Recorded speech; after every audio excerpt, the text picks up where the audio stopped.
بیوی بھی ادھر سے جواب دیتی ہے امی نے کس پاگل کے سر لگا دیا, تو شوہر بولتا میں پاگل ہو گیا. تو بچے جو ہے وہ سامنے سیکھ رہے ہیں, ابو نے ایسا کہا تو بیٹے نے سیکھ لیا, امی نے ایسے جواب دیا تو بیٹی نے سیکھ لیا, وہ بھی ایسے ہی جواب دے گی. تو ہم اور آپ اپنے بچے کو خراب کر رہے ہیں.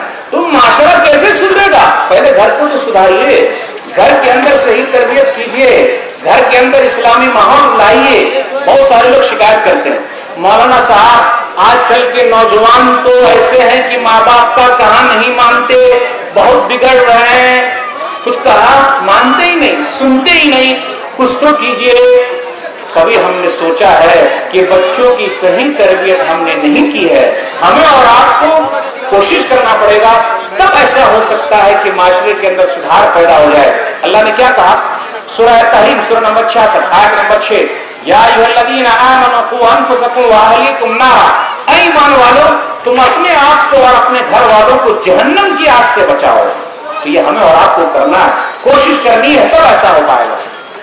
ہمارا معاشرہ اس لیے بھی بگڑتا جا رہا ہے کہ بہت سارے ایسے لوگ پائے جا رہے ہیں جو یہ کہتے ہیں بھیا جن کا گھر خراب ہوا وہ جانے, ہم صحیح ہے نا, ہمارا معاشرہ اچھا ہے نا, ہمارا گھر صحیح ہے نا. غلط ہے. اگر وہاں آگ ہے اور اس گھر میں آگ لگی ہوئی ہے تو دھیرے دھیرے کرتے کرتے وہ آگ آپ کے گھر تک بھی پہنچ سکتی ہے اور آپ کا گھر بھی جل سکتا ہے. اس لیے ایسا مت کہیے کہ فلاں کا گھر برباد ہوا ہمیں کیا لینا دینا, یہ بالکل غلط بات ہے.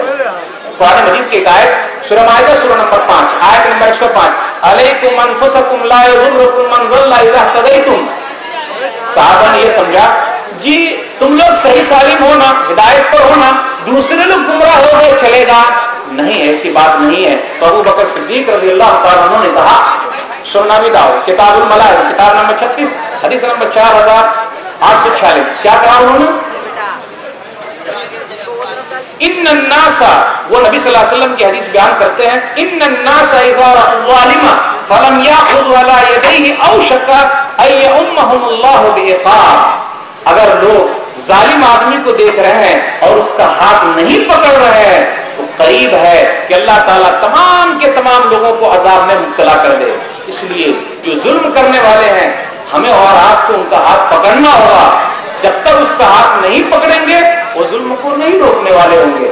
کچھ لوگ ایسے بھی ہیں جو لاجے شرم میں کسی کو منع نہیں کرتے, ارے ان کا ہوا اپنا وہ سمجھے, اگر ہم بولنے کے لیے جائیں گے نا تو وہ ناراض ہو جائیں گے, ہم بولنے کے لیے جائیں گے تو وہ صحیح نہیں مانے گا, برا مان جائے گا, ارے ہم بولنے کے لیے جائیں گے تو وہ ناراض ہو جائے گا, ہم بولنے کے لیے جائیں گے تو ہم پر ہی برس پڑے گا, تو کون جائے بولنے؟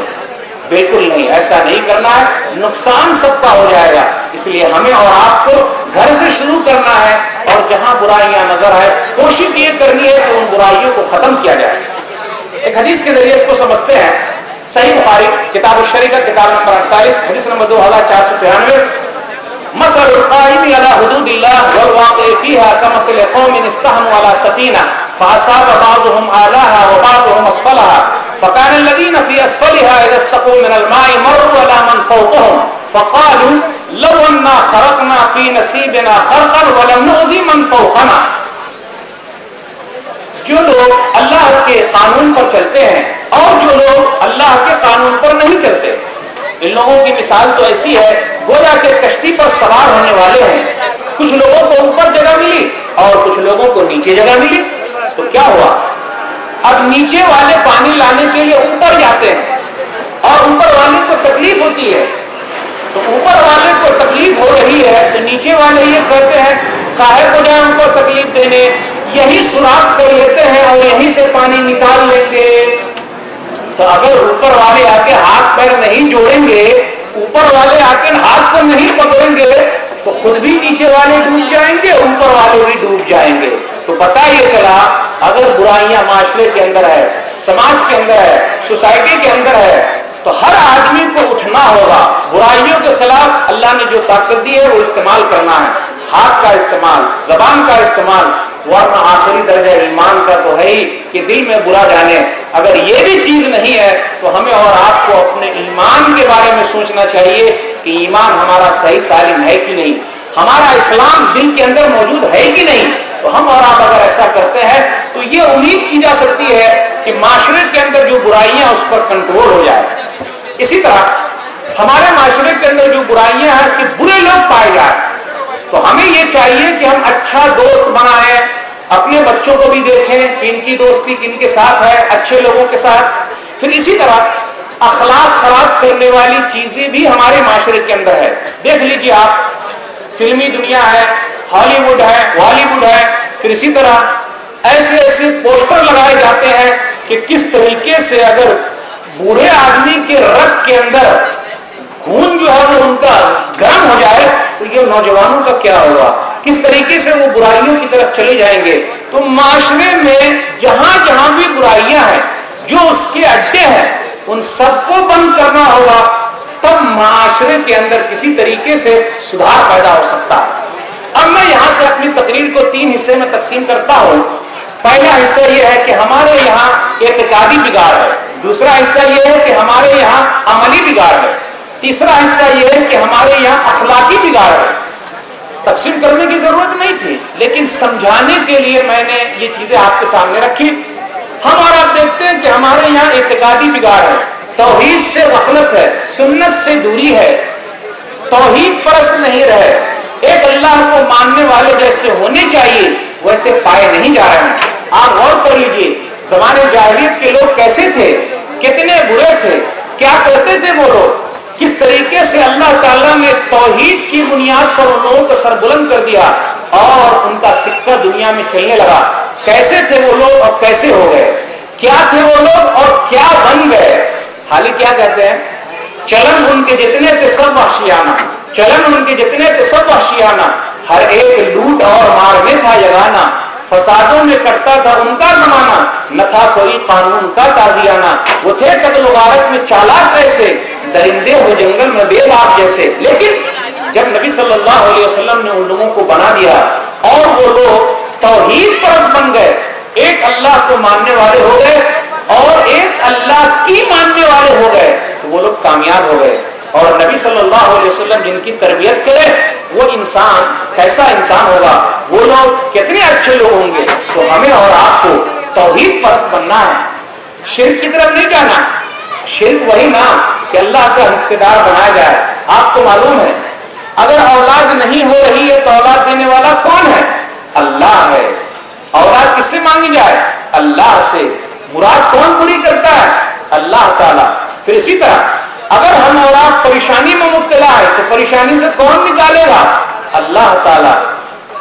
ایوب علیہ السلام 18 سال تک بیمار رہے, شکوے شکایت نہیں کیے, ادھر ادھر نہیں گئے, چور دروازہ نہیں کھولا, کھول سکتے تھے وہ. ارے بھائی دوا کرا کے تھک گئے, کیا کریں, فلاں بھائی فلاں جگہ پہ گئے تھے تو وہ سدھر گئے, صحیح ہو گئے, ان کا صحیح ہو گیا. بالکل نہیں. ایوب علیہ السلام نے صبر کیا, اس لیے صبر ایوب کافی مشہور ہے.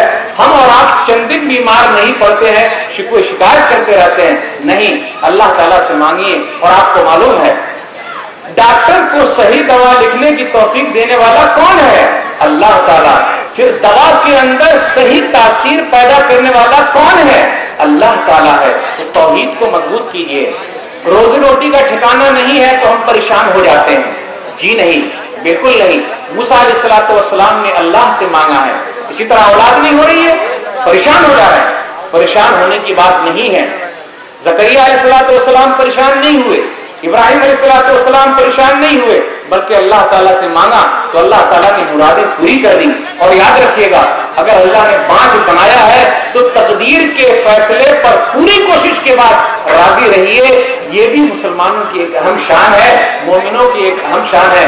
لیکن یاد رکھیے گا اللہ کے دربار سے مانگتے مانگتے کبھی نہ تھکیے.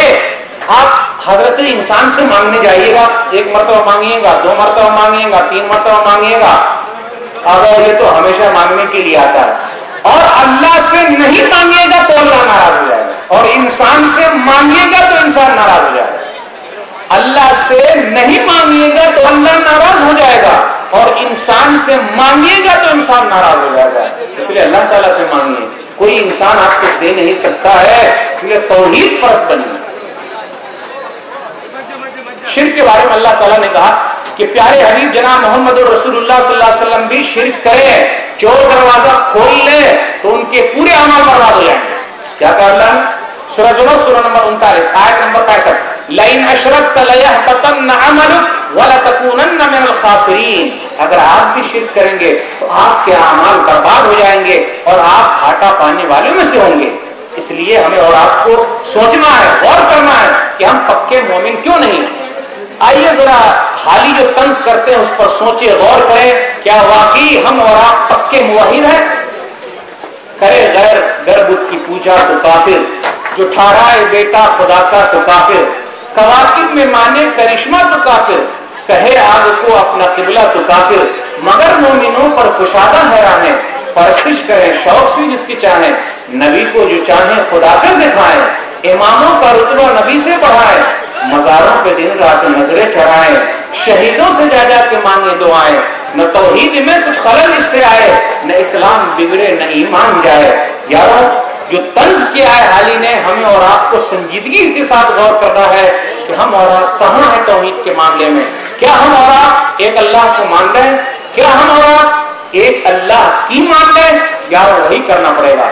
اب آئیے ہم اور آپ یہ دیکھتے چلے کہ اعتقادی بگاڑ میں سنت سے دوری پائی جا رہی ہے ہمارے یہاں. اب بات کیجئے کہ پیارے نبی جناب محمد رسول اللہ صلی اللہ علیہ وسلم نے یہ فرمایا تو ہم میں سے بہت سارے لوگ کیا کہتے ہیں ہمارے امام صاحب نے کیا کہا ہے، جبکہ اماموں کے امام نبی صلی اللہ علیہ وسلم کا فرمان آ گیا تو اب کسی امام کی ضرورت نہیں ہے. معلوم ہے آپ کو سنت سے دوری کی کئی وجوہات ہیں. جہالت عام ہے، پیسے کمانے کے پیچھے لگے ہوئے ہیں، پڑھائی لکھائی کی طرف دھیان نہیں دے رہے ہیں، جبکہ غار حرا کی پہلی آواز ہے علم حاصل کرو. پھر اسی طرح کچھ علماء ایسے بھی ہیں جس کو علماء سو کہا جاتا ہے. کچھ لوگ ایسے ہیں جو لوگوں کو کتاب و سنت سے دور کرتے چلے جا رہے ہیں. اس لیے ہمیں اور آپ کو جب ہر چیز ہم آسانی کے ساتھ نہیں لے لیتے تو ہمیں اور آپ کو کوشش یہ کرنا ہے کہ دین بھی آسانی کے ساتھ نہ لیں، بلکہ دیکھیں 500 کی نوٹ ہے، اگر 500 کی نوٹ میں گاندھی جی کی فوٹو نہیں ہے، پھر بیچ میں وہ سونے کا پانی نہیں ہے تو کیا کوئی لے گا؟ کوئی لے ہی نہیں سکتا. جی نہیں، یہ غلط ہے. تو دین کو، مسلک کو، دھرم کو ہم اور آپ کہیں سے بھی لے لیتے ہیں. کیوں ایسا کر رہے ہیں؟ چھاڑتے کیوں نہیں؟ پرکھتے کیوں نہیں؟ سنت کے پیچھے کیوں نہیں بھاگتے؟ پیارے نبی جناب محمد رسول اللہ صلی اللہ علیہ وسلم کا فرمان کیوں نہیں لیتے؟